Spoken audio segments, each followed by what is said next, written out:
Hey, welcome back to the CT Small Business Podcast. You know me already. I'm your host, Chris.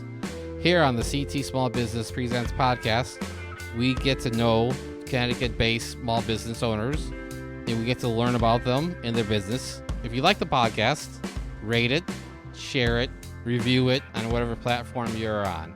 Let's get into the episode. Exactly. Okay, and we're live again. Lou, how are you? I'm doing great, Chris. Thanks for having me on your show today. Good. Of course, I got Lou as my co-host from Royal Fox Studio.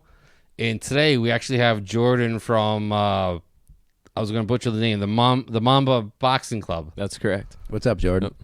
Thank you for having me. Yeah. Thanks for coming out. I know it was quite the long distance from Milford. Nah, it's not that bad. Yeah. 15 minutes. So how are you? I'm good. Good. Yeah. Now, the first thing I typically ask is, what's the Mamba Boxing Club? What's it about? So it gets its name. A lot of people think it's like Kobe Bryant related, but it's actually related to Roger Mayweather, who died about 2 years ago. Okay. Or maybe we're hopping on 3 now, but it hasn't been that long. So you named the company after his. So that was his nickname along with another nickname known as the Mexican Assassin. Okay. And he used to come in to fights with a sombrero on his head. Oh, wow. And fight Mexican fighters. He had some like really legendary fights. Like we're talking about back when they did like 15 rounds outside and like over 100 degrees. And wow. You know, the guy, he's a monster, like the stories. But so the club is dedicated to him because I think that obviously everyone knows who his nephew is, you know what I mean? But a lot of people have forgotten that, you know, he's the godfather kind of a new form of training. I shouldn't even call it a new form, but a style that isn't as widely known, which is the Midwestern style of boxing, which is different from, you know, slip and slide style from more like Texas or peekaboo style. Like, you know, Mike Tyson to be, and sure, you know. Yeah. So. See, I had no clue there are such different styles in boxing, and like I didn't really. When I know about boxing is like you said, Mike Tyson, Right. Floyd Mayweather. Sure. And besides that, I didn't know there was such a difference in styles. We're gonna have to dive in. I'm really curious, actually. Yeah. So, and how did you get into boxing yourself? That's a great question. So, growing up, I saw live on TV along with O.J. Simpson because my father wouldn't hide anything from me, right? Also saw the fight where Mike Tyson bites you saw that as a kid? Yeah. Oh, my God. Ear, and I just remember my father being like, I can't believe you did that, you know? And it was kind of funny. But, yeah, you know, I was exposed to sports and a lot of things, and acting was something that was always a performing art that I was always interested in getting into, along with other things growing up. And I think acting kind of segued into my desire to learn boxing, which came from a deep desire of martial arts early on in as early as I could remember. I always wanted to know how to use my hands and feet in combat, and boxing seemed like as I got older, the more authentic thing to learn when you live in America and you haven't used kicks your whole life. Right. So, you could find an authentic teacher here. Okay. And it was easier and it was more accessible. So I got into it. How'd you come across Mayweather's? That's a great question. That's an even better question. Okay. So, being an amateur, there is a family known as the Phillips who have half Mexican and kind of half English, but New Yorker bloodline. And his name is Elvis Grant Phillips, and he is the owner of the company known as Grant Boxing. That sounds very familiar, actually. Yeah, Floyd repped all their stuff throughout his career. Okay. He calls them the Versace of boxing, which is true. And he was grateful enough to, or kind enough, not grateful. What am I talking? I'm grateful enough, kind enough to meet me as an amateur one day. And he has a son that he, had as his right-hand man, who he's kind of grooming to know the company and take it over and stuff like that. And we hit it off. And through my amateur career, things kind of plateaued here in Connecticut because New York's not the same. There's political issues within the organizations that we call the LBC, which stands for local boxing committees, between states. And it, boxing has really deteriorated over the years. That's why I find this such fertile ground to do what I'm doing. And big businesses don't want to open up in Connecticut because of taxes and stuff like that. So, right. Boxing isn't supposed to be a big business. Right. And, exactly. I was operating out of my passion, basically out of a garage. When I was an amateur, my parents were nice enough to let me put a boxing studio in my room because it occurred to me at a point, like, being my age, I have two choices right now. I could go join the military because I needed to change something in my life, like back when I decided to do this. Yeah.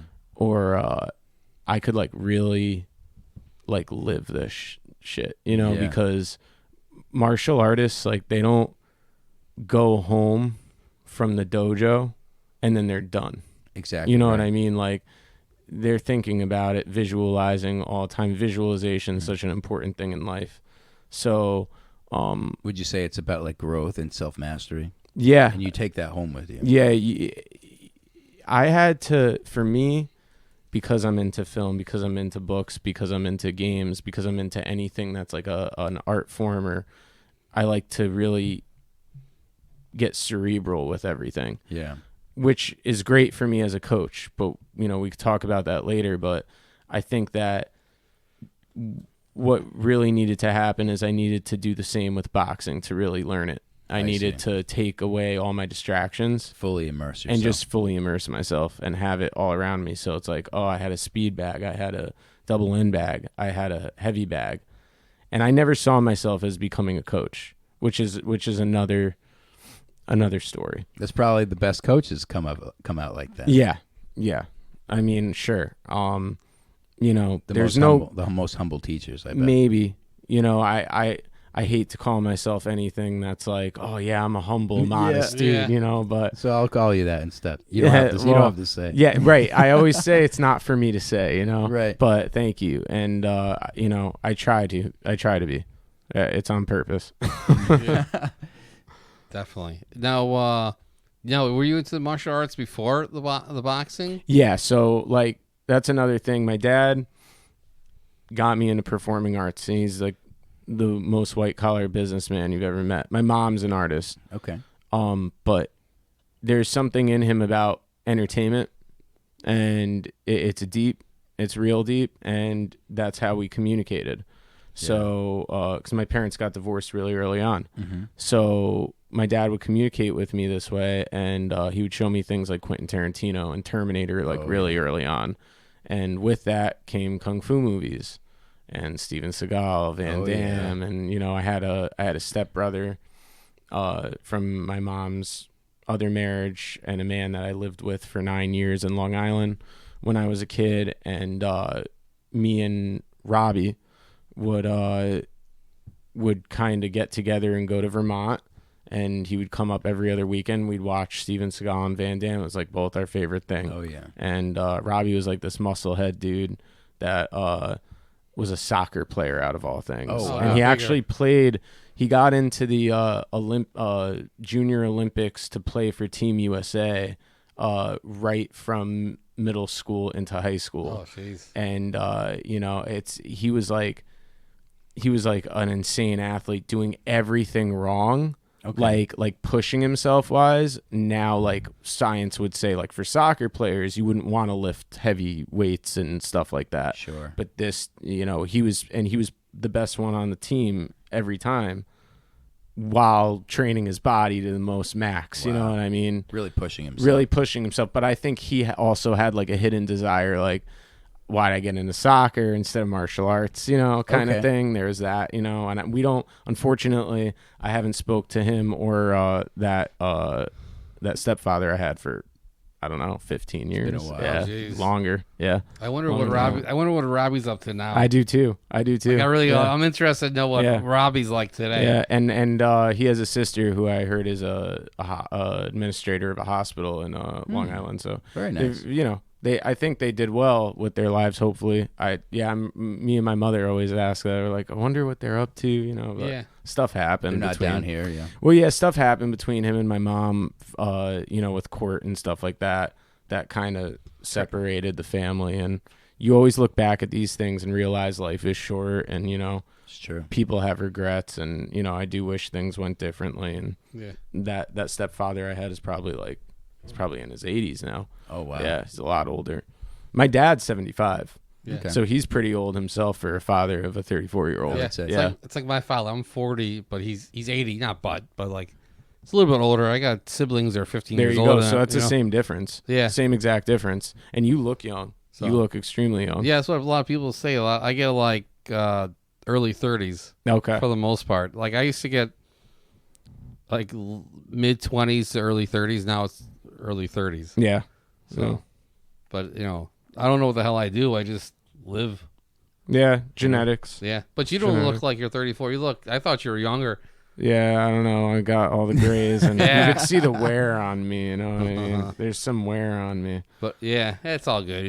Yeah. But something like the way you come off, it seems like when you come off as when you have your mind set to something, you're definitely doing it. Yeah. Like it's like that or nothing. Yeah, I'm a 0 to 100 guy. Yeah. I've There you always go. been. When I said I was gonna, do something, I usually, because I have that inner voice that doesn't really want to.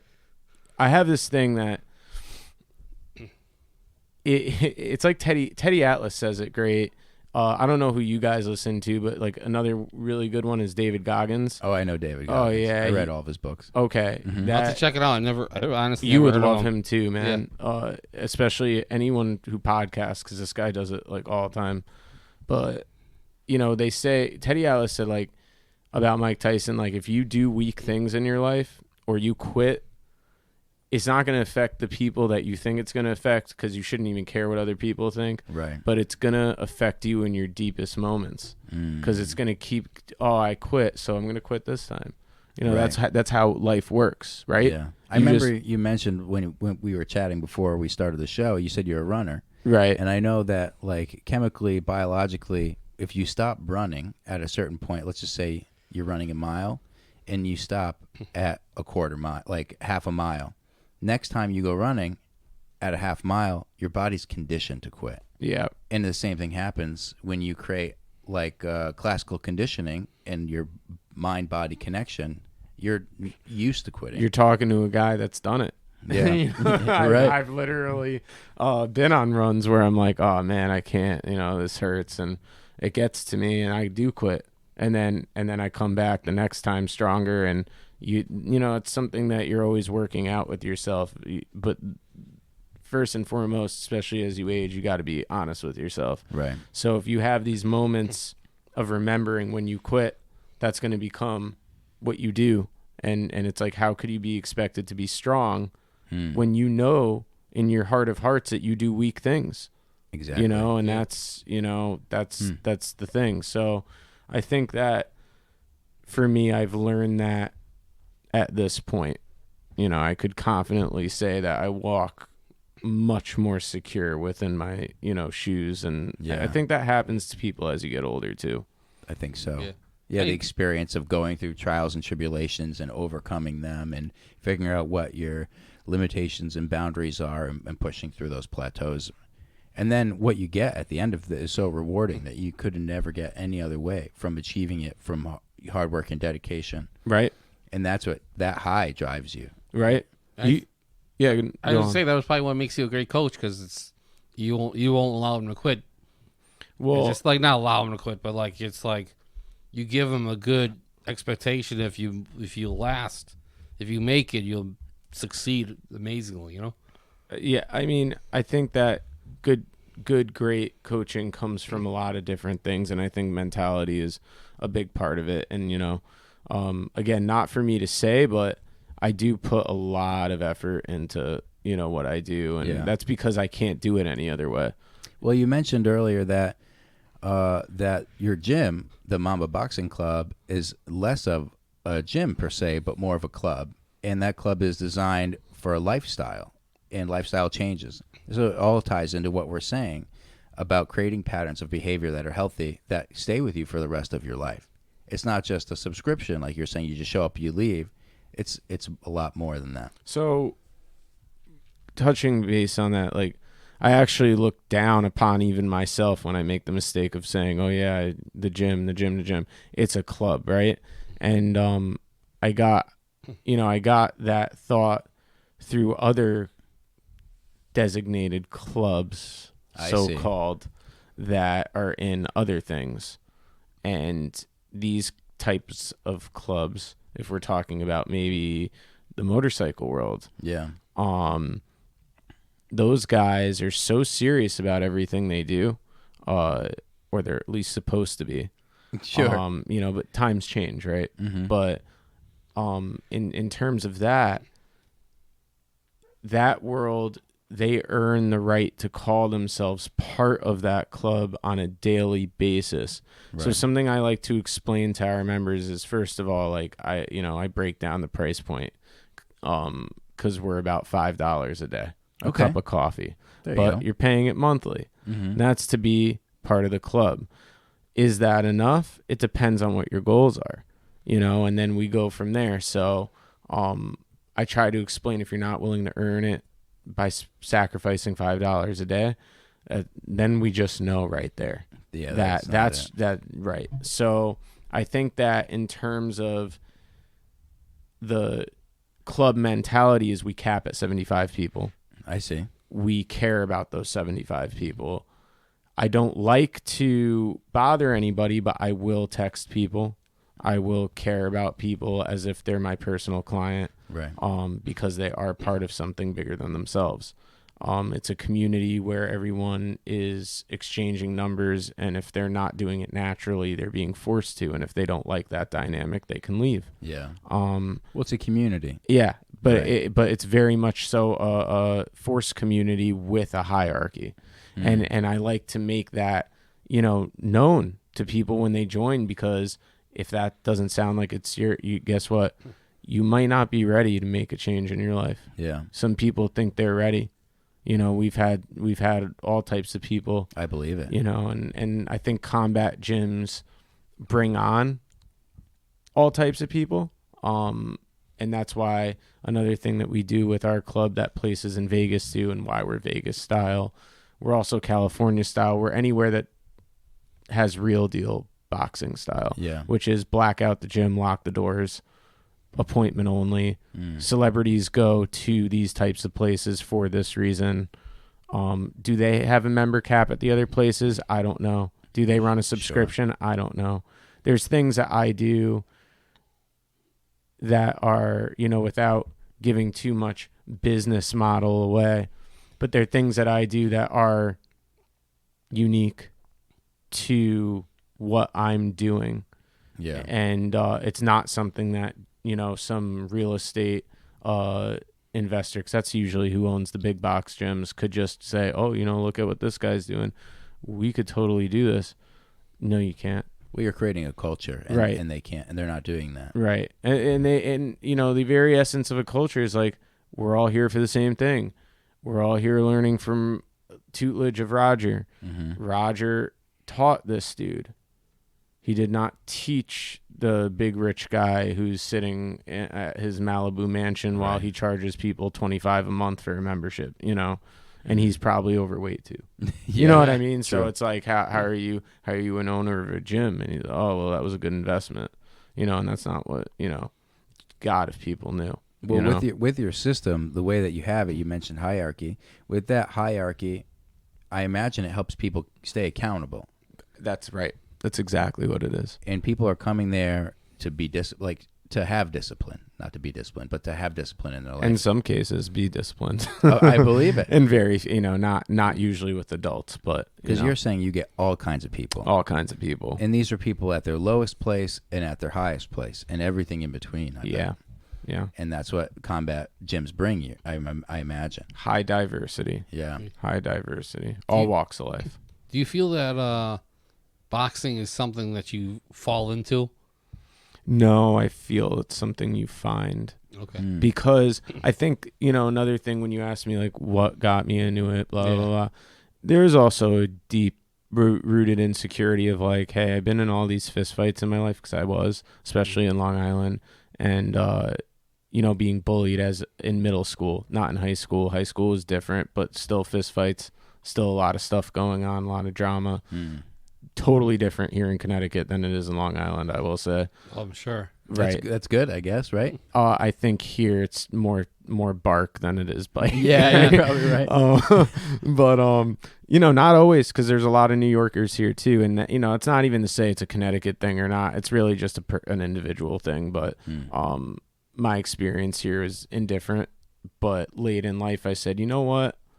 I know I could defend myself against the 90%. That I know. Right. But, like, besides the problems I was suffering from that, I needed a discipline.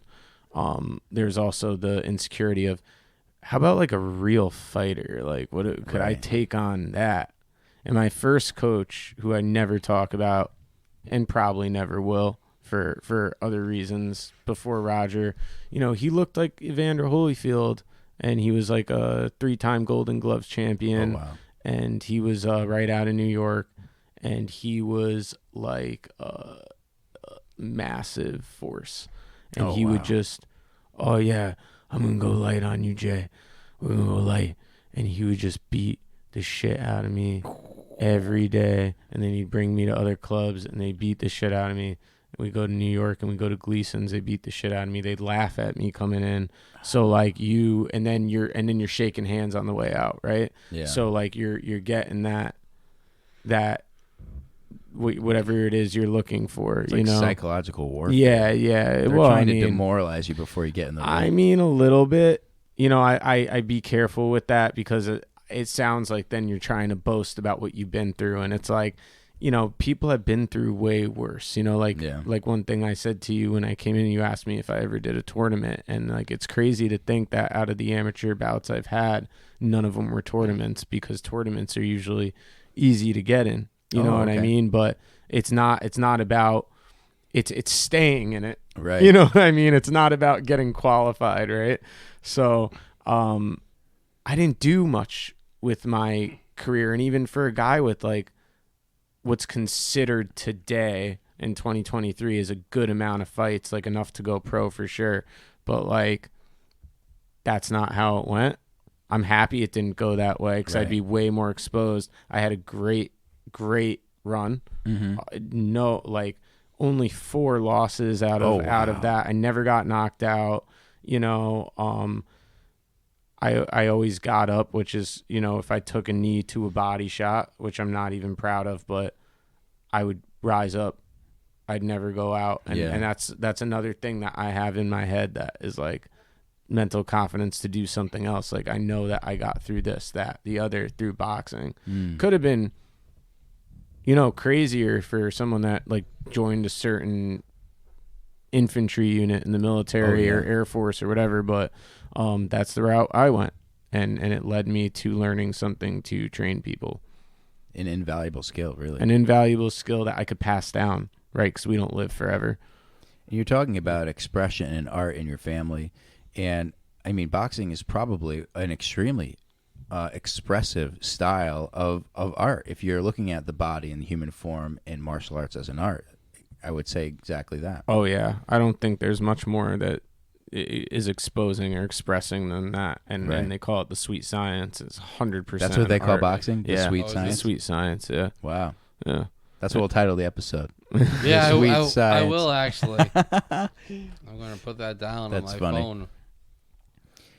Wow, that's really fascinating. Yeah. I before this, I literally know nothing about boxing. Like, you're literally the only thing I know about boxing, I probably told you, is like, You look like you have heavy hands, Chris. yeah, people say I have heavy hands. Funny that you say that. But the only thing I really know is like literally Mike Tyson and like Mayweather. Like Okay. literally, that's all I know. What about Muhammad Ali? Oh yeah, well, Of I course. see. I completely forgot. Like yeah, and that's literally like obviously Evander Holyfield in the field, and like the we talked about it, the Ear. Yep. the just pop culture boxing. I don't know if you want to call it that, but like just all the stuff that's happened in pop culture Of is really course. all I know about it. Like I don't know. I never knew there was so many like styles. Like Right. you were saying before. Right. Is there what's the difference in the styles though? So I think, well, I can't tell you everything about other styles. yeah. I don't know, but I could tell you the basics, right? So Peekaboo is incorporating like another style, which is Mexican, right? Okay. They just keep their hands up. They come in, they brawl, they get on the inside. They like block all the shots and then they stay in the They pocket. think they block all the shots, but what's really happening is the hands are up, but the shots are coming through. Right. And that's one thing that Midwestern kind of is an all-encompassing style. Going back to times during civil rights when African American males were not given the same opportunities against Russian Oh yeah. opponents. Yep. The white heavyweight was once favored. Okay. And was given the better, hotel overseas and better food. And Right. at, fight day, these things matter. And there's a lot big of deal. things that people don't know about that goes into it. So, Especially if you have to cut weight before. yeah, fighting. right. You're So malnourished. they're malnourished and they have to find ways to basically dirty box to get that win and land those points. And that's kind of one basis of that style is finding things that work in other styles and going against the things that don't. Yeah. The slip slide style, from Jack Johnson's more, it's using more footwork, outside and coming in than going back out. So, all these styles have something. Styles make fights. And in martial arts, you never fight your opponent in their style. Got it. So, who's a better jiu-jitsu fighter? Who's a better boxer? Well, unless it's prize fighting, that's a stupid question. Right. Because I'm not going to fight a boxer boxing. Right. Right. Exactly And I'm right. not going to fight a jiu-jitsu guy doing jiu-jitsu. What the best thing is to take someone out of their comfort zone. Keep them standing or keep them on the ground, depending on what their weakness is. Right. Right. You think that's why? Sorry, I didn't mean to cut you off. No. But you It's think fine. that's why Logan Paul's made it so big? Not big, but like he takes. From what I noticed, he takes people out of their element in. I don't know if he's actually boxing them or You mean Jake? Jake. You yeah, mean Jake? I mean Logan too, but Jake is more doing it more. That's, I know it was one of them. But what's amazing is that you even picked up on that. Yeah. Because a lot of people don't even. That goes right over their head, right? A lot of people look at his business ethics, but I think what Chris said over here is probably one of the bigger things is, he catches you, right? Really? He catches you, and that's something that Mayweather was really good at too. When he takes the fight, how he does it, coming out, making the guy wait I'm going to come out second, no Yeah. problem. You're going to wait for me, Yeah. or about to walk. Nope. Oh. And let him sit a little longer. Where the fuck is this dude? Okay, now I got him where I want him. Right. Yeah. Because now he's not thinking about the fight. He's thinking about where the fuck is this dude? Right. Right. So you already win. Interesting. And that's how boxing's so mental, super mental. Yeah.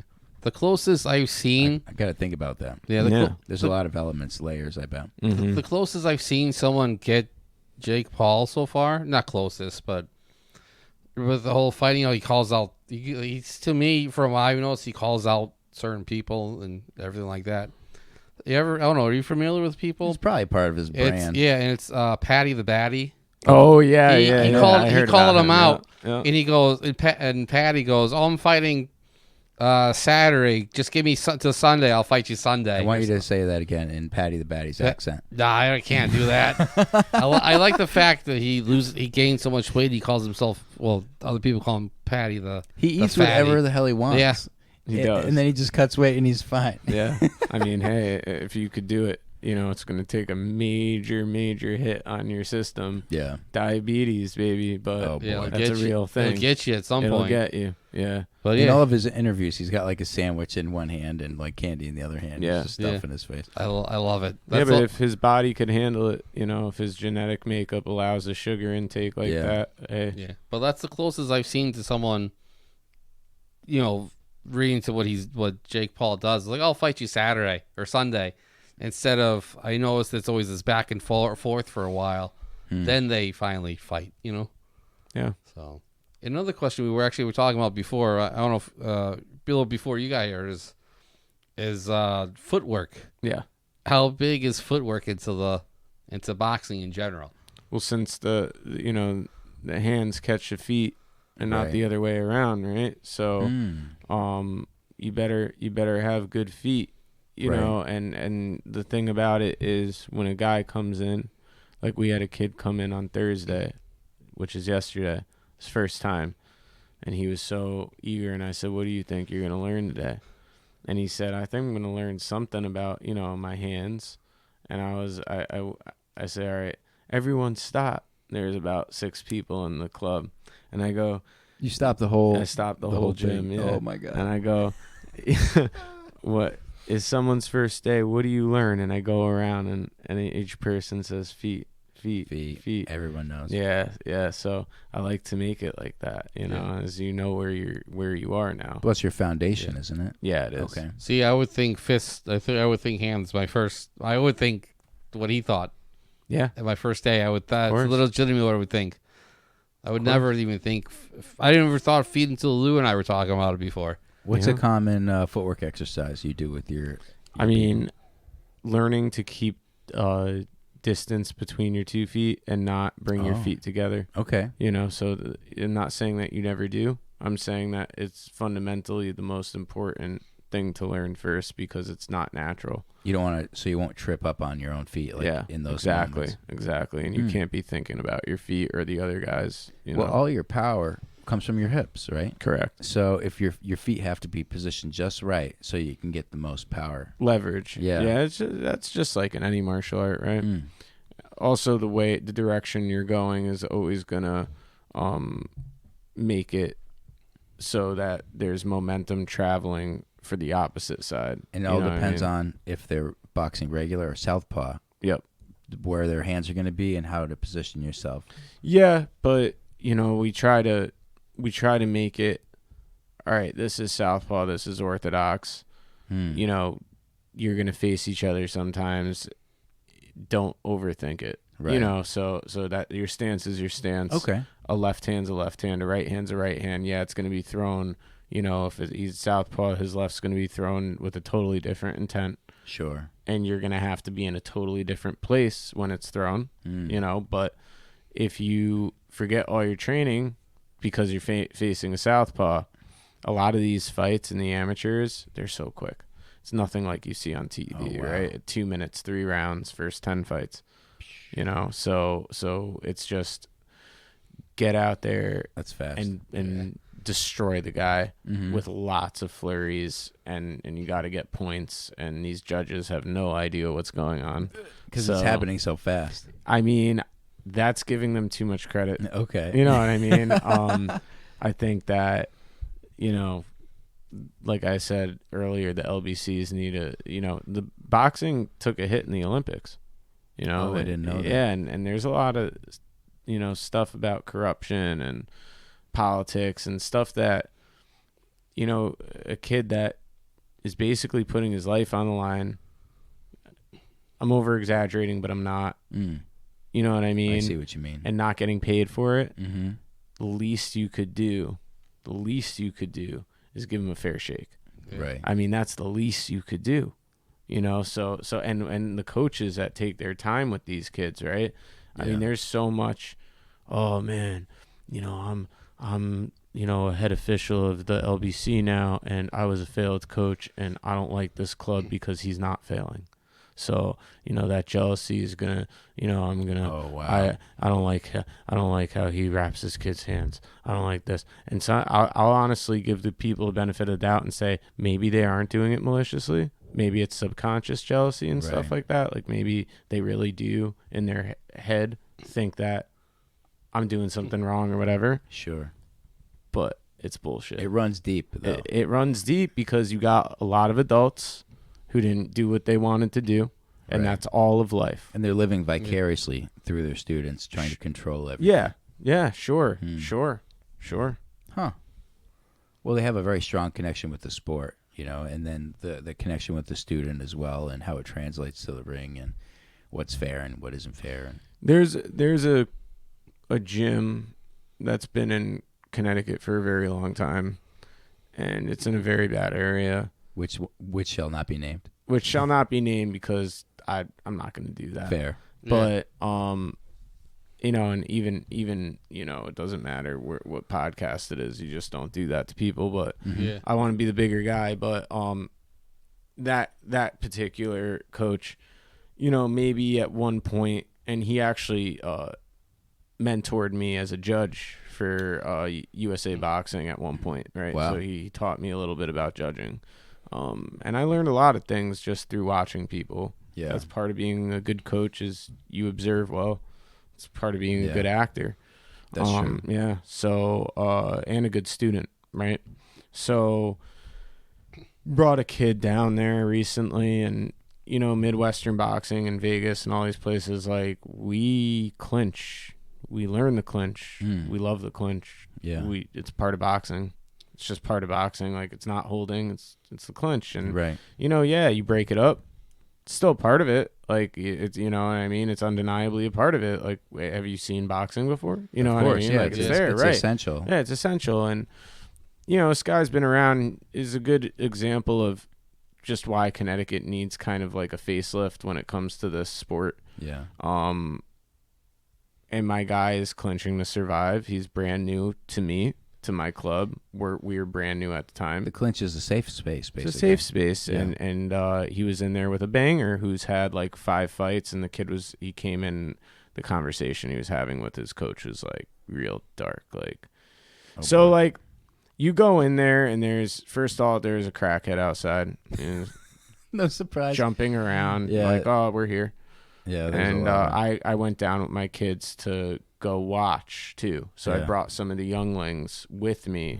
Oh, wow. So they could watch what's about to go down, right? And I wanted them to experience it because to me it's like it was a great opportunity to be like, this is why you're paying what you're paying, or your parents are. Right. This is why we exist, and I want you to see what else is out there. Yeah. You know what I mean? So I'm going to bring you so you could see. You know what I mean? And I'm not even over exaggerating. Go down there yourself. So like all in one day, get out of my car, crackhead jumping up and down.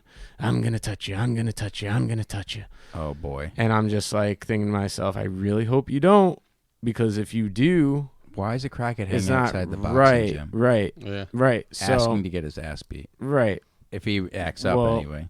Should be. So didn't touch me. Good. I'm glad So for that was his, the first test. So I get his sake. inside, became close. So we get inside. Real dark, man. Like, just like, so you walk in as usual, as it's always been, but every few weeks throughout a year, it must get worse. And I haven't been in years, and it was already bad the 5 years ago I went.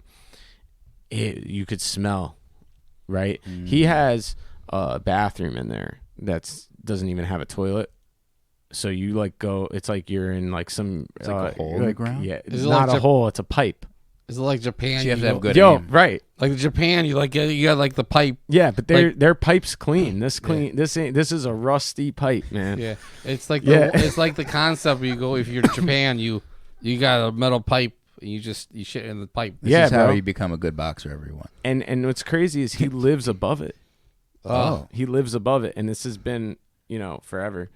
And I'm already giving away a lot. That's okay. And we go in. He finally comes down. I guess he has security cameras, or maybe he could hear through the Nightingale floors. I don't know. So we're in there. Comes down. He's got this whole demeanor going on today. All right, man, I want you to get ready. Gets ready. Curtis. All right, Curtis, get ready. Curtis goes in. He's all set. The conversation he was having with the kid that Curtis was sparring, who we just saw lose to a coach named Johnny Callis, who has been in Connecticut forever, and he's also a professional referee.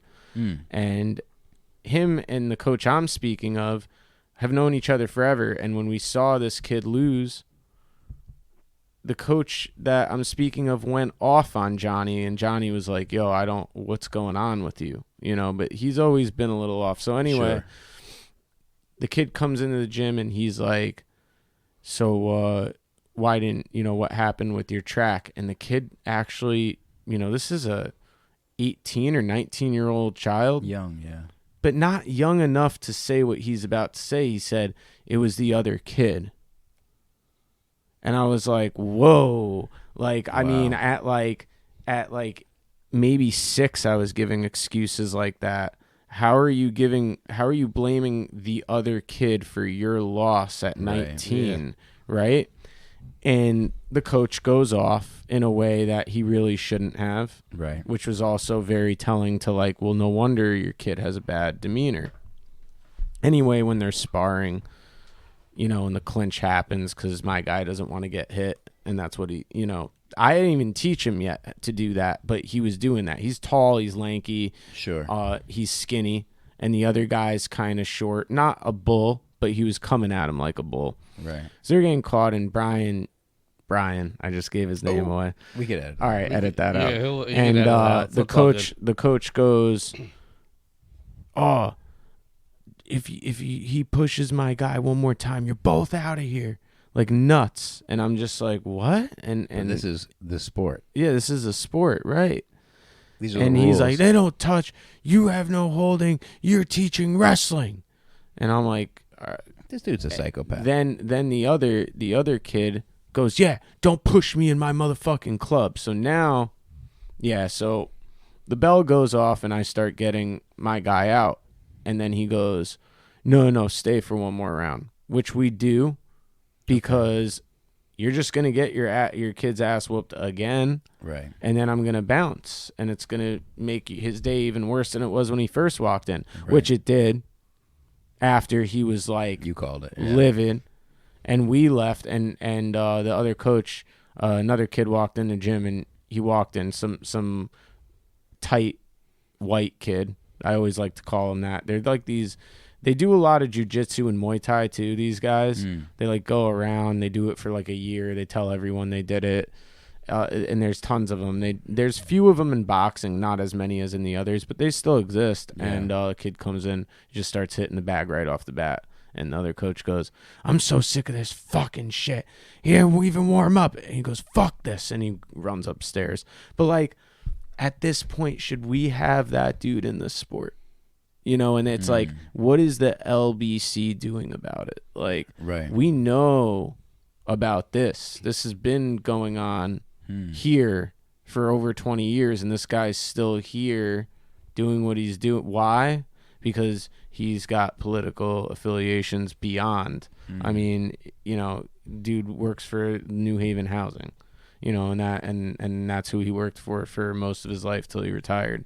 So you meet a cast of characters doing this. Well, because they are characters just like me. We're all characters. Be a coach, a leader, telling people to go in and die, and a lot of us haven't even been sparring or fighting.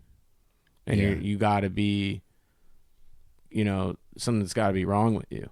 I see what you mean, and you got to be putting on a performance all the time. Wow, that's pretty crazy. Yeah, so interesting to me. It's like, it's just insane. It's a whole nother world. Yeah. I mean, really, especially at the level that you're immersed into it. Some people just testing out boxing will never get to experience everything that you're explaining. But when you really get into it, like you're saying, as a lifestyle, to see how far you can go with it, right? Then you start to probably tap into all these little worlds, like wherever you go. Yep. So you have all these people coming into the gym. Maybe they're troubled. It sounds like you have like all of these challenged youths and adults and people with trauma and mental illness, and then you probably have like young professionals and just everyday, I don't know, middle class people or something. Yep. What lessons do you teach them, depending on like their disposition, if they're coming from a broken family, or if they're dealing with a relationship, or whatever it is, or they're getting bullied? What is your approach as a coach? Psychological warfare. Okay. Right off the bat, right? Yeah. I don't, I could care less about teaching you the jab right now. I want to know what I'm teaching the jab to. Right. I see what you mean. You know what I mean? So like, you're learning about your well, students. I put this bullet in the gun, and the gun's just going to blow back in my face. Right. Right. So like, I need to know what this person is capable of, and what they, what do you really want to learn this for? Are you learning this as a lifestyle? Are you learning this for the wrong reasons? Or, I want to also have controls on younger children. Like, until you're a certain age, you should be following some type of guidance. I know that it helped me. Yeah. And I know that if I didn't have it, I got it late. And if I didn't have it, it'd be a big problem. And I didn't even get it to the amount that I want to give it. Not even close. So, just a little bit. The right day and the right talk, you'd be surprised, what could come of it. Because again, if someone doesn't want to change, they're not going to. Yeah. So there has to be the initial, I'm ready. I'm ready. The environment that you're in facilitates change. It's an open invitation. Right. Because you have, in an environment like that where you're pushing yourself, challenging yourself, taking pain, abuse, you're vulnerable. Mm-hmm. And that allows them to open up. It's very intimate. Yeah. I mean, I've even talked to some of these professionals about like, hey man, I'm brutal, right? So, yo man, you're at this place. All right, I'm going to tell you right now for the third time, and it will be the last time. Wash the fucking wraps. Wash your fucking wraps. Mm-hmm. That's it. Something that simple. Yeah. Building discipline. Yep. I see. You leave the equipment in the car. It's cold every time you come in. Mold, smell, mildew. Oh. Yo, man. Are you a grown man or are you a fucking child? You're teaching them to be responsible. I mean, but I shouldn't have to do that for certain adults, right? Sure. So the thing is, kids get a little bit more leeway, not a lot, because a lot of, my thing about kids is I was pretty developed mentally by 8 years old, I think. Okay. I think that who I was fundamentally kind of was starting to, so. You grew up fast. Yeah, I'm hard on myself, so I'm going to be really hard on other people. Okay. Yeah. And if I see, like, you're 12 and you're taking the gum out of your mouth and putting it under something, yeah, I never did that. Right. So, like, we're going to have a problem right off there because I did some really bad stuff. But that wasn't one of them. That wasn't one of them, right? So like, yeah, if I have a talk and it happens again, I'm going to tell your parents I don't think it's working out. Okay. That's our place, and if I also come from the mentality like, wow, that's strict. Like, how do you have any business? Hey, if it doesn't work out, it's not. There's always somebody else. I like to say Connecticut doesn't deserve it. Oh, yeah. Wow. Yeah. Okay. I like to say, like, I tell people that, like, don't be the guy who quits. Then we go out of business and you're at the bar 2 years from now. Oh, there's this really good boxer. I used to box, but yeah, there's nowhere now. No, there's nowhere now because of you, motherfucker. Yeah. Exactly. You know what I mean? So the thing is, we try to say, like, here we are, come utilize us. You know what I'm saying? Like learn about it. It might not be for everybody, you know what I mean? But learn about it. Support a small business. Absolutely. And what we do, for these kids and even for the community, we're helping in some cases, we're helping a guy who's real aggravated just get out those aggravations. And then, that matters. Yeah. Someone needs to do it. And anger management might not be enough. Right. So coming in and being able to really hit something and hit someone, and it does It's really cathartic. help. Yeah. Having a physical outlet for your inner world is very important in a safe way. In a safe way. Yeah, absolutely. Yeah, safety is, paramount in our place, and we're not throwing people to the wolves, and they're going through drills before they spar and all that, and they have to really learn. They don't just come in and just do it. Yeah. Just do it straight up. Yeah, no. Yeah, I would never. I would need a lot of practice. I could definitely tell you. Oh, that. anybody, So. and there's no, there's no shame to that. Like there's shame to not wanting to fail because someone's embarrassed, so then therefore you'll never grow. That's shameful. Yeah. But anything I've ever learned, I did really bad for a very long time till I did it decent. Right. Yeah. And then just decent. Repetition. Yep. Okay. Yeah, I've been snowboarding most of my life and skiing before that. It's funny, one of my first ever instructors, a guy named Eddie Johnson, I'm seeing, who I haven't seen in like 20 years when I go to Okemo in 2 weeks with some of the club members. And, first thing is I'm still a student. Every time. I'd freaking been doing that for a long time, and when you see me compared to some of these guys that live out there, have a house out there, and go all the time, I look like one. Right. I'm nothing. I could go down to black, but that doesn't mean anything. You know what I mean? Yeah. You can call yourself a student for your whole life, and that's like, I feel like that's one of the best approaches to learning and being open to all the new experiences. And once you shut yourself off to that and you say, "Oh, I'm good, I'm the best," or whatever, that's when you stop learning. Right. That's what I really feel like. Yeah. You start lying to yourself. Oh boy, that's even worse. Yeah. You know what that kind of reminds me of? If you're a student, it kind of reminds me of someone who's gone through, like, say, if you're a drinking problem, you're always alcoholic. Yeah. Or like you're always until that you're always an alcoholic because you're always recovering. Right. Until you stop, So that's what it makes me think of it. You have to keep up with it. Yeah. Of course, like in your mind and your body and your propensity, and have self-control and manage your triggers and all of that. Well, it goes back also to that whole, the weak thing, because let's say you say you're a master all the time, and then Jeff shows me something when I go back to Vegas that's totally opposite and contradictory to something I've been teaching. Right. I thought I was a master. So now I go back in my head to the time that I said I was and claimed to be, but wasn't. And now we start down that process again of, I'm delusional, we're bullshit, bullshit artist, right? And that's just something that my whole life has been all about authenticity. So, because I'm that scared of seeing something different within myself. Right. Yeah. Right. So I strive, because at the end of the day, what makes someone authentic is that you're continually practicing, that you're not just capping it at a certain point, and I think that comes with living the lifestyle. Yeah. And I think people who own a small business could relate, because you could apply it to almost pretty much everything. Yep. In your whole in your life in general. Yeah, you can't be a good chef if you don't like food.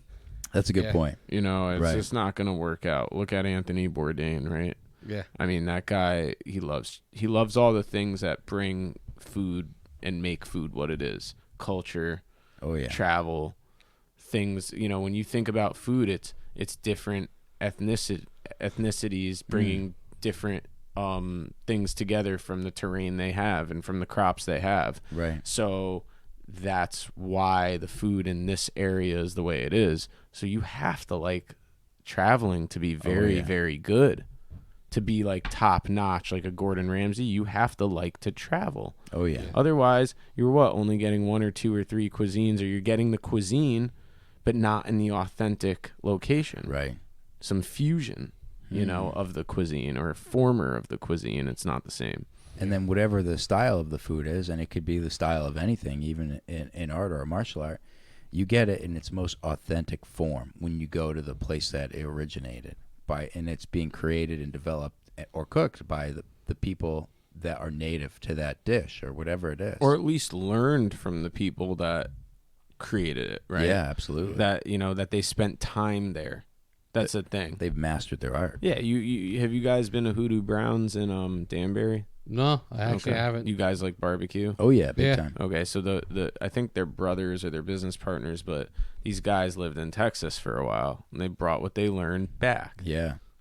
You know what I mean? And that's it. You That's know, great. and they have the passion. They're there. They're not restaurant tours. You know, maybe one day they will be, but right now it's all about that spot and keeping that spot what it is. And you know, I'm adding that to my list of places to stop to. Oh, there you go. Yeah, So. for sure. They'd be good to interview. Yeah, Oh, that'd They'd be be a fun. great story. Oh, Oh. yeah. Yeah. I'll have to reach out to them. Yeah. So We had one guy on the show one time. He was a farmer. He like made his own. He had like a barbecue or something like he that. had I'm trying to remember the place. Yeah, he's locally sourced all he's his Bristol based, Oh, okay. and I'm looking up I'm trying to remember. But anyway. It's Heavenly Smokes. Oh, that's barbecue. Oh, okay. He's Cool name. Bristol based. He's literally like what we were saying. He's full blown into it. Like his mindset is the truck. Yeah. Like he's after he's done wherever he's is, literally stays on the truck for like 2 hours. He cleans it like to Deep the cleans, T, yeah. like deep cleans right there. He also owns a farm that he inherited from a farm. I think it was from his uncle or something like that. And he also has a slaughterhouse. Oh, wow. So Wow. but he's like, it's like his mindset is just like, it's there. Like, you know, like kind of like what your mindset is, it's that. Right. And it's just like, if it's, you can tell he's fully into it. And you either like find your purpose as you get older or you're like a fucking loser. Yeah. Like, it's just like, I'm sorry to say it. Like, it's Yeah. just, it's real simple, you know, and I don't like to say it so blunt, but Nah. you know, it's the truth. Yeah. It is the truth. And, you know, some people are luckier than others, but like luck ain't have shit to do with it. Like you have to go get it, because even those with the luck and connections, they had to do something Yeah. to make it right. You know, that's something I'm learning. I like to read because you learn when you read, and I'm reading on one of my favorite actors right now. I don't know why it took me so long to get the book, but Kiefer Sutherland. Okay. And like obviously that dude, I mean, if anyone has connections in Hollywood, I mean Shirley Douglas and fucking Donald Sutherland, right? Like that's the son of, right? But like I didn't know about all the trouble he had getting to where he is. I don't know that story You know, at all. and he had ton. It wasn't easy. You know, it comes with its own challenges, because anything to succeed at anything, you have to work hard. It's just that simple. There's no, and that's, you ask me what I teach the kids, that's what I teach them. Okay. That's what I teach them. Right in the door. We're talking about, you know, stop fucking joking around, man. Stop fucking taking shit as a joke. Stop looking to go home and play Call of Duty, man. Right. You know, you think because I'm older, I don't game? You don't know shit, man. Right. You don't know shit. I was you. You know what I mean? I used to sit on the game till 3 a.m., as a kid, but I used to swim. I used to play lacrosse. Right. I used to do the walks. I used to do the runs. I used to stay on top of shit. Yeah, I fucked up school a little bit. Yeah, later on I got into drugs a little bit. Nothing extremely heavy above cocaine, but you know, it was one of the other reasons why I got into boxing. And it wasn't even that, like, for instance, I was using that shit all the time. It was the fact that I was around people. I see. People that had potential, and I was too smart, that could get me into trouble because you're around that shit all the time, not using that shit all the time. So, I see it all the time. yeah, and when I lived in Vegas under Roger, like, I didn't have no friends. I lived out of a hotel, and I was soaking everything in, but there was still that stupid idiot young moron inside of me, and I almost got myself into a lot of trouble there too. but that was more innocent, like just wrong place, wrong time, not doing bad. Yeah. But the truth about wrong place, wrong time is you're still doing bad. So why the fuck are you doing that shit? You know? So, and that's why I was like, oh, I should do the military. Looking back at it, probably should have. But I can't say that I regret it because, damn, spreading Roger's legacy, having the club, like it does. How many people have you helped? Dream. You know? I mean, right now, it's not even how many people I helped. It's how many people am I helping at the moment. We have 60 members, and we cap at 75. We've only been in business for, just over a year. Oh, wow. So, like, 15 more to go, baby. And, like, yeah, obviously, people move, things happen, people quit. But the way I think of it is, like, I'm dedicated. These people are my family. These people are my family, and they make it so I could live my life. So what I'm going to do is I'm going to teach you everything I know, and it's going to go way beyond boxing. Yeah. That always, stuff like that reminds me of, we had our first guest, Daniel Greenwolf. Yep. He's actually, he's a professional magician. That's real cool. And pretty much it's kind of like the same story, what you were just saying. He was just fascinated when he was a kid. Like literally like 10 years old. How could you not be? And he his parents would bring him to like these events, and he'd be like in awe of everything that's going on. And he growing up, he was, of course he was told, oh, you're never going to become a professional magician, this and that. But the grown-ups that he became, he befriended and everything like that, encouraged him.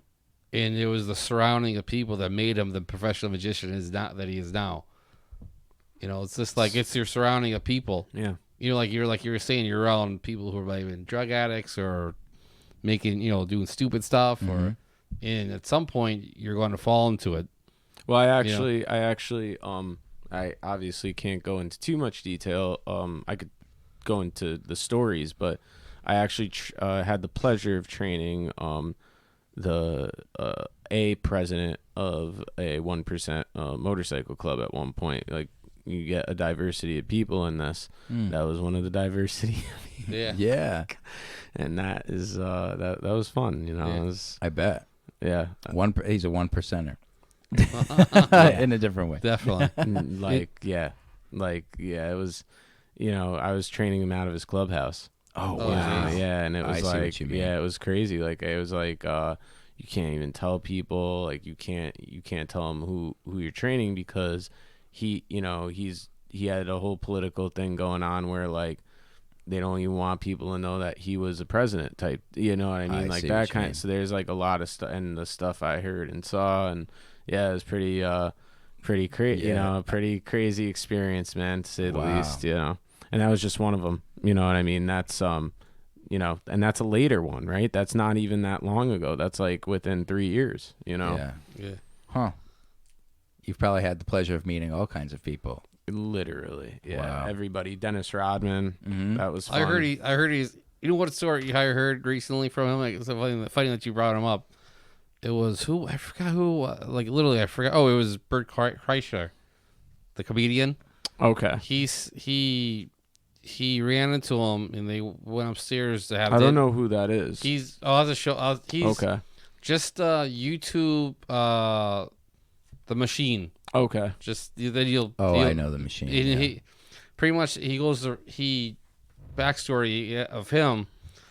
You ever heard of National Lampoon's the college one, the college movie? Oh yeah. That was based off of him. Okay. And what happened was he took Russian in college. Okay. And he just took it just to do it. And the teacher said he just fall asleep. He didn't want to show up. And the teacher was like, you need to stay in the class or I don't get paid or something, whatever story. He goes, you stay and I'll pass you. I'll give you a C. And long story short is they went to Russia and he became friends with the mafia and there. And all he knew, he went to say something to the guy that was watching over them. And he learned like, oh, hi, my name is so-and-so. But he turns out he said, my name is the Machine, or something like that. Clearly, if you listen to this thing, you clearly say It's a really funny bit. It's a lot better than I can say it, and they become best friends with them, and like he follows. They tell him what to do. They rob the train they're on with them. It's just like he becomes the lapdog Yeah. for the mafia, and he can only say one thing. And every time they ask him to do something, he just says, "I am the machine," and everyone starts screaming. And the teacher's trying to get him away from the mafia, but the mafia is telling the teacher to go fuck off. Yeah, and it's just a ridiculous story. So you have to listen. You have to YouTube it. You'll get a much better story how I explained it. Oh, I'll definitely check it out. But I think it was him, but he ran to Dennis Rodman, and like they're catching up and everything like that. Dennis Rodman just gets up and he leaves. He doesn't say goodbye or anything. He just does the Irish goodbye. The next morning, he said that he turned on the news and Dennis Rodman was in North Korea. Oh wow, how crazy! He woke up to the news that he was literally like with Kim Jong Un or whoever his name is over there. Holy moly! So he's like from what I heard, everything's like he's of course he seems off, but like he's more smart than what he comes off as. I don't know if that makes sense what I'm saying. Oh, I don't know if I don't know. I don't know if I'd go as far as calling him dumb or you know. I don't really know. He's done some weird emotional things, right? Yeah. Like when we saw him respond to that. Did you watch that when he responded to the whole why is he friends with Kim and I haven't seen that. And he like freaks out and all the basketball players are like, "It's okay, Dennis, we're going to answer this." And he's like, "No, you listen to me." And he's having like trouble like getting, so he had, he has overreactions and definitely some anger issues and stuff. Yeah. There's been stories where he'd be up for like 3 days. He'd go to like the strip clubs and everything. Then he'd just go to like basketball practice. Just show up, take a shower, and just sounds like every boxer. Yeah, and then he would just play this amazing game. Yeah, he's a beast, man. Yeah. Wow. Yeah, like I heard Phil Jackson used to get mad, like he'd like bike in a race, like right before a game. Oh, and he'd be pissed off, like, "What are you doing?" And then he'd win. Yeah, yeah, and then he just played. Yeah, it was like these insane stories of he would do these insane things before like a big game. Where you could get like gnarly like injuries and everything like that, and you just play. You just show up and just play basketball. Wow. So the story goes for me that he face palmed my best friend or one of my good friends' faces out of a chair that is supposedly his chair at the top of Planet Hollywood in that particular bar. And I was in the bathroom and I come back. And I saw the look on my boy's face who doesn't like sit down to no one. So just the fact that wasn't going into like a fist fight or something already told me like, well, who's at the chair? You know what I mean? So oh man. I saw a big figure, in the back, but I didn't really like see it up close. So I go up to see who it is, and my reaction, you're gonna laugh, but I look straight at him in the eyes. It's not the first time I met anybody famous at all, and I go, "You're fucking Dennis Rodman." And he just looks at me like slow-mo, 100%, like takes a cigar out of his mouth, blows it in my face directly, and goes, "I know who the fuck I am." Wow. And that was his response, and he had like a smirk on his face from there. And I think he shook my hand or something. And I go back to Andrew. And I go, "Man, it's fucking Dennis Rodman." He goes, "Yeah, I know who the fuck he is. I don't give a shit." And I go, "Yeah, he does seem like a fucking asshole." So we leave. And, there's tourists everywhere in Vegas. So what we did was on our way out, we go, "Hey, we just got our autograph from Dennis Rodman. He's doing free signings." And we told everybody on our way out, and I'm hoping that, he got real blown up. I hope he doesn't listen to this podcast. Nah. We should send it to him. Not that he would listen. Man. I'm more afraid of Kim listening to it. Oh, Kim Jong-un. Yeah. Yeah. But that's insane that he literally was like in North Korea the next day. Oh, you know what it was? It wasn't Kurt Brook. It was Smashing Pumpkins. Okay. what's his name? Oh, Billy man, Corgan. he's great. Yeah. He's awesome. Yeah. I like him. I like Smashing Pumpkins. Big fan. Oh yeah, big time. Yeah, definitely amazing band. Did you see recently, I don't know how I got into thinking about the Plain White Tees. Have you heard of that band? Yeah. They played Hey There, Delilah. Mm-hmm. And this girl whose name was Delilah, she's like 8 years old. She was fighting cancer. She is, I assume. She's still alive, I assume. I hope so. But yeah, I hope so, definitely. But it went viral, and she listened to the song every single day, and somehow he got wind of it. So they sent a video of him. Hey, Delilah, this is Tom so and so of the Plain White Tees. I'm going to play the song for you. Then he goes in the chords. He goes, oh, I got something better. Then he goes off the video. Then you hear the door open and the things. He's right there. And he walks right in. He starts singing it to her. It's awesome. So That's Wow. great. Yeah. It's always great. he was when wearing the people same do that. shirt. Wearing the same shirt in the video. It was just like, it was amazing. I got the video on my phone. I'll show you later on. That's cool. But I like That's that kind great. of stuff, Oh yeah. So You have a great Exactly. business, man. I really appreciate you taking the time to share it with us. Yeah. Thanks for having me. And what would you say to like a prospective student coming into your gym for the first time? Keep an open mind. Stick with it. Above all, the first many times are going to be awkward because you're learning something new. But looking back at doing it and making the decision a few years from now, you'll be really, really happy that you did. Yeah, and it will become a part of you. Very nice. I'll also add, how do we get in contact with you if you want to take part? So email us at mambaboxingclub@gmail.com, or you could go to the Instagram is CT Boxing, CT for Connecticut. Perfect. It's just CT Boxing? Yep, just Oh, CT wow. Boxing. Nice yeah. and easy, huh? Yeah. Yeah, that's when I was talking. I was like, oh, a lot of times that's how I find out about people, through Instagram. I go, I never asked him what his actual business was. Like, I always figured it was called CT Boxing. Got you. So then I was like, oh, I should ask him. I just have that bad habit of not asking. It's all good. So I'm here now. So Yeah, I exactly. appreciate being here. I like to spread the knowledge. It's really about educating the public just on what we are, what we do, what's good about boxing. Right. Yeah. I learned more than I've ever have today. Like literally, like I've never known so much about boxing. That means we did a good job. Yeah. That's why I like to have like Lou on or someone, because I could be like, oh, what's your favorite color?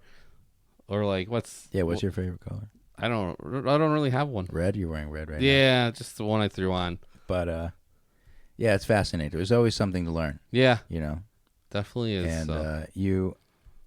I don't want to call you master because you're too humble to be called a master, but you definitely have a lot of experience that a lot of people could benefit from the layman to the professional, I would say.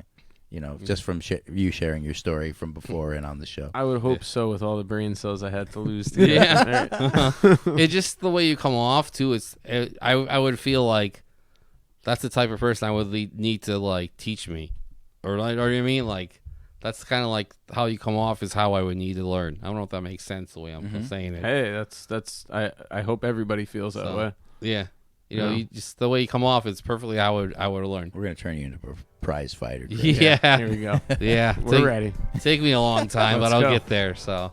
You know how to contact me. Yep, definitely. We should make a video of us learning, That'd be great. going through some boxing training. So Yeah, I do want to swing by and check out the space, though. Please. I'm very interested. please. yeah, I'll Please. definitely swing by myself too. So we'll add that. We'll add Mamba Boxing. To I'll get some wraps Yeah. so I can show up and I don't know. We have wraps. Oh, you do? Yeah. You wash them? No, like I'm just I kidding. have Just wraps teasing. that are clean. If you want to borrow wraps, so we sell wraps too. I was just busting your Yeah, chops yeah. from earlier. Yeah, we do wash them though, because people come in and you give them wraps that they don't want to buy them, and that is something that they worry about, quite rightfully so. Right. You know what I mean? We wash them. Okay. Even though you're just fucking around. Cool. Sounds good. And actually, we're out